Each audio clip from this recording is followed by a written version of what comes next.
Malayo pa? Malapit na po. Sige. Pag diretso ko to, lalabas dun sa may ilog din. Doon sa... Diretso lang po eh. Okay, thank you. Good morning po. Isang mapagpalang araw na naman po sa atin lahat.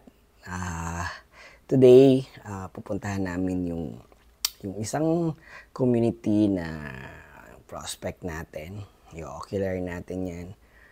Hindi natin alam kung gaano kalayo, kung gaano kahirap yung pupuntahan natin. Kaya yun, pagdasal nyo kami na maayos ang lahat at makakauwi po kami.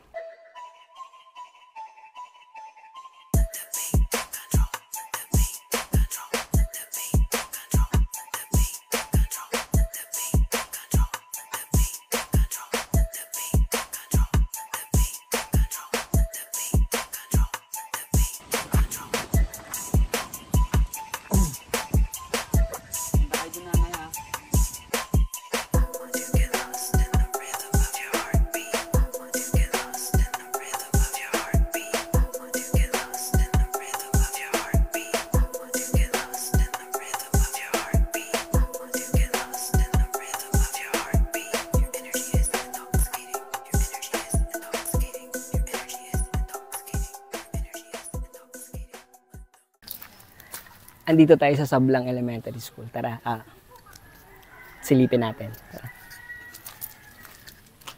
Finally, nakarating kami dito sa community ng Sitio Masla. Sitio Masla. Mga katutubo nating dumagat, halo na mga punta din. Dumagat lang. Dumagat andito sila sa dulo ng General Nakar. Papunta na to ng Dingalan. Mula pa kami kanina umaga ng mga 3 AM umalis ng Manila. Finally, nakarating kami dito. Pero grabe, thank you Lord. Tagpuan talaga namin sila Mama Maribel. At saka yung ang ganda ng lugar. Bibihira daw pumupunta dito yung mga tumutulong sa kanila. Kaya ito, tinawag tayo nila. Siya pala si Mama Maribel, siya yung mother tongue. Yan, siya nagtuturo ng mother tongue sa mga katutubo. Ayaw pa rin nilang, kumbaga, i-let go yung kanilang mga traditional na salita. Lengguwahe, kultura at kaugalian. Ayan. Ma'am, i-explain mo kung ano yung mother tongue. Ang mother tongue po na itinuturo ko is yung pagsasalita ng mga bata, hindi na nila talaga magawa dito sa Sitio Masla. Bali yung itinuturo ko sa araw-araw na pagpasok ko sa kanila, yung makapagsalita sila. Kahit yung mga basic lang muna na mga salita. Dahil talagang mawawala na yung aming lengguwahe. Tapos yun nga, pagka yung may mga event kami dito, ang naiituro ko sa kanila sa kultura namin, yung pagsasayaw, yung pagpapakita ng aming sayaw na puray. Saka yung resting, at saka yung aming larong mali, yun, pinapagawa ko yun sa mga bata. Ma'am Maribel, turo mo, ano tong mga tong nasa likod ko? Ano yan? Ito po ay sinulat ko na tula. Ako ay isang dumagat lang. Parang umaano siya na kahit ako isang dumagat, ipagmamalaki ko kahit kanino pa man na ako ito. Sa pagtuturo ko, yung mga yan po ay ginagamit ko.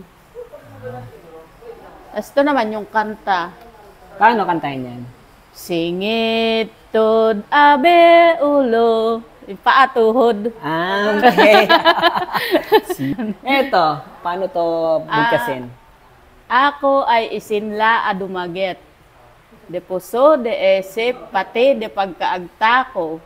Misan de nook makadetong, pe pag malaki ko, ipagkaagta ko. Eyan ko kamamos, misan dino paman.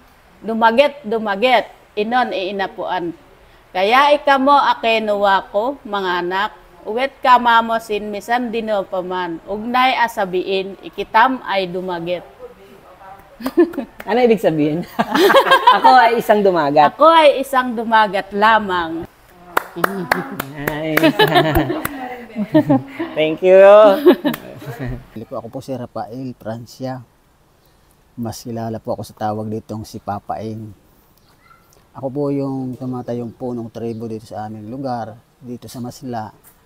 Ang Masla po ay ilog o malaking ilog po dito malaki po itong ilog sa buong baybay. Kaya po ay tinawag na Masla. Yan po ay sa amin pong salita ay maslog ay masilig po yan o malakas.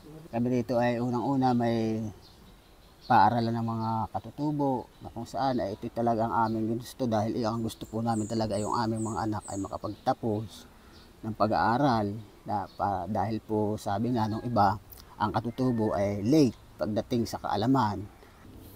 Sa bilang katutubo patuloy po kaming nangangarap na ibalik yung aming mga salita dahil yung salitang katutubo po. Dahil po yung salitang katutubo, sabi nga ng iba nawawala na pagdating dito sa amin.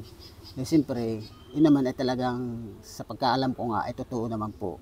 Kaya po siyempre kami naman bilang mga magulang, ayaw din namin mawala yun. Kaya po nagkaroon din po dito na yung subject na mother tongue na ito po naman ay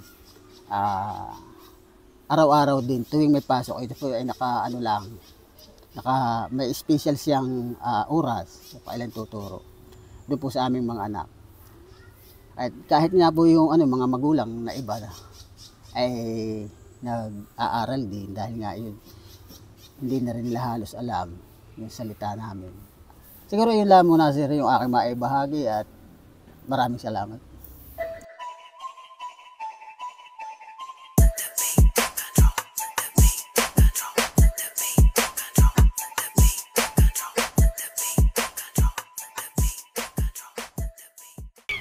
Good morning, Nay!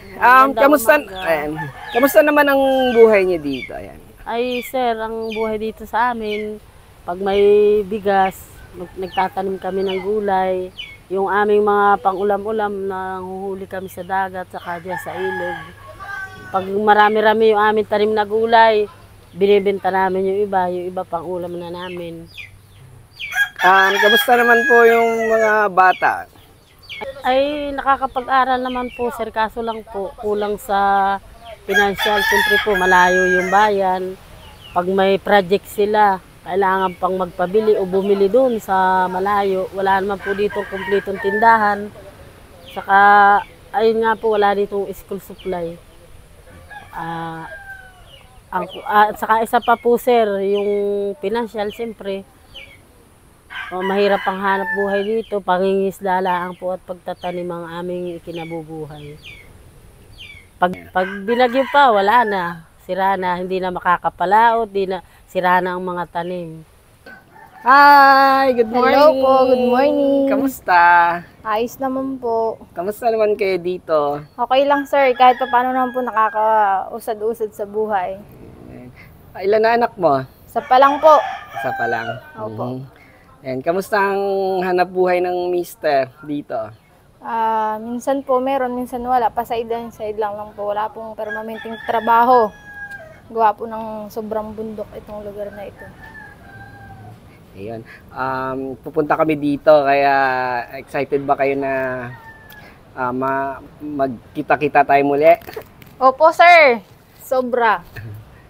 Ayun, nagkikita-kita tayo ha? Opo. Tapos magsalusaluhan natin yung mga regalo namin sa inyo. Opo. Actually, ang pinag-iisipan at saka gusto talaga nating mapuntahan na community is yung mga kapatid natin Agta. So, kagandahan lang dito sa napuntahan nating lugar is dalawa na silang community. So, yung kabilang community merong dumagat, tapos dito may dumagat, tapos yung kabilang community meron din naman na Agta. So, yun yung dito sa lugar na to, sa Masla. Sablang Masla Dumagat Learning Hub. Excited ka? Oo. Ngayon, first time natin magkakaroon ng community na merong katutubong Agta. Naisip namin, dito na tayo dahil andito yung elementary, andito yung high school. Yung mga kapatid nating dumagat at saka yung mga kapatid nating Agta sa kabila ay paghahalo na natin. Kaya mas masaya to dahil magsama-sama na tayong lahat sa event. Kaya ayun, excited kami pa. Grabe, ang bait talaga ni Lord dahil Hindi na kami pinahirapan. Ayun, nandito na kami. Dito na lang kami magpapalipas ng gabi. Ayun, natapos natin today yung lahat ng gusto nating mangyari. Natagpuan natin yung tamang community na tutulungan natin. Sobrang excited ako sa project na to dahil mababait lahat yung mga taong nakasama namin, nakilala namin mula sa chieftain, mula sa mga taong nandito. Kaya I'm sure kayo excited din. Kaya, ngayong gabi ay magpapalipas muna kami dito sa bakuran ng isa sa mga nakilala namin dito mga katutubo. Pinatuloy kami dito. Ang ganda ng view kasi sa tabi kami ng dagat. Ayan, ayun, nag-pitch na lang kami dito ng tent. Kaya dito kami magpapalipas ng gabi. Tapos bukas mag-uusap ulit kami nung final na namin nung ano yung mga kailangan natin gawin dito. Kaya ayun, samahan nyo pa rin kami hanggang sa kami ay makauwi, hanggang sa darating yung araw na pagbabalik tayo dito sa community nito. Okay. Salamat sa mga nagbigay ng kanilang suporta at dasal para maging magandang kahinatan ng ginagawa natin na to. Kaya salamat and good night.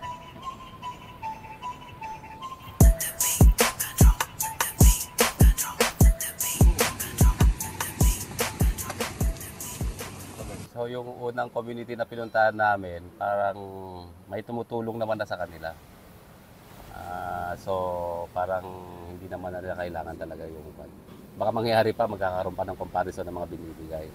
So we transferred here dito sa Masla. Masla, di ba? Masla. Okay naman sila dito. Tapos quite organized. So medyo sa tingin ko maganda yung magiging experience ng mga volunteers dito. Yun lang. Tapos dito kami tumira sa tabi ng dagat. Raw camping ito. Wala pang nagka-camp. Wala, kami pa lang. So, may enjoy ito ng mga volunteers later on. Yun lang. Thank you sa breakfast. Ang sarap ng breakfast namin, oh. Oh.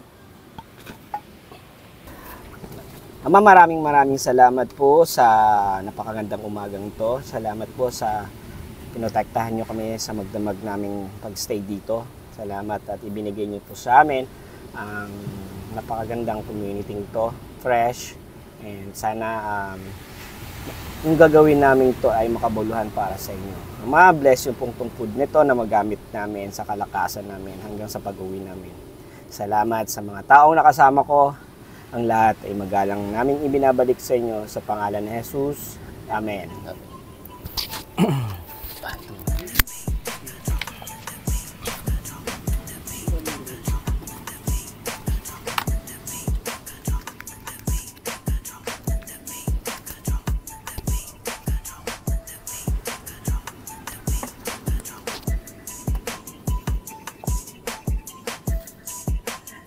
Tawa talaga ako. Kagabi. Bumubuhos ng ulan. Ako, walang 3 segundo. Nakatabo na ako. Sinasyan sa labas pa rin ba? Hindi pa rin matapos.